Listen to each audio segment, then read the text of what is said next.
Hello student welcome to my channel.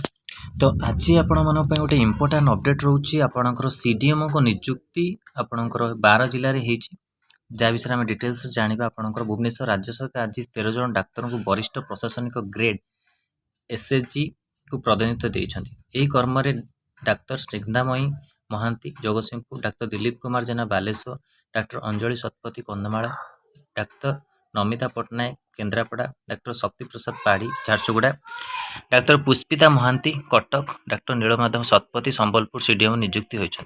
Doctor Pushpanjali Mishra Balangir, doctor Guruprasad Mohanty Koraput, Manjurani Jena Gajapati, Nagendranath Mohapatra Rayagada, doctor B Suryarao Nuapada CDM नियुक्ति मिली। Doctor Vishwanath दास को मयूरभंज जिला मुख्य चिकित्सालय ईएनटी डाक्तर लगे अनुमति दी जाएगी। पूर्व अतिरिक्त डीएमटी उमाकांत फतपति को डीएमटी ओसीडी भाव नियुक्ति मिली। ओके, जोटा गोटे आपण मान गुड न्यूज।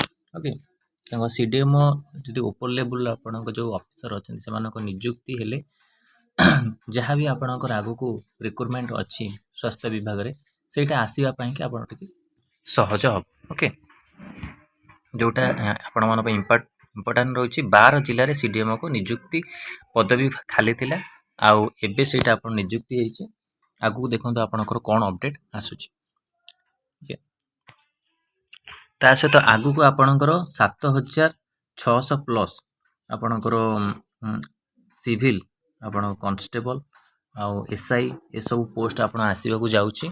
ओयू ट्रिपल एससी रे आपणकर सेटा रहिबो आउ ता पई भी प्रिपरेशन करंतु। आउ रहिला आपणकर जहाँ मेडिकल पोस्ट अच्छी आगु को आसे ता पई भी प्रिपरेशन करंतु। ओके, तो यहाँ इंपोर्टां अपडेट था आपण कि सीडीएमओ 12 जिले सीडीएमओ नियुक्ति को लेकिन वीडियो भल लगी लाइक और शेयर करूँ। आम चैनल प्रथम थर चैनल को सब्सक्राइब करूँ। आउ कंटेंट बेल आइकन को क्लिक करूँ जो समस्त नोटिफिकेशन आपन पाखे पहुँच पार। धन्यवाद।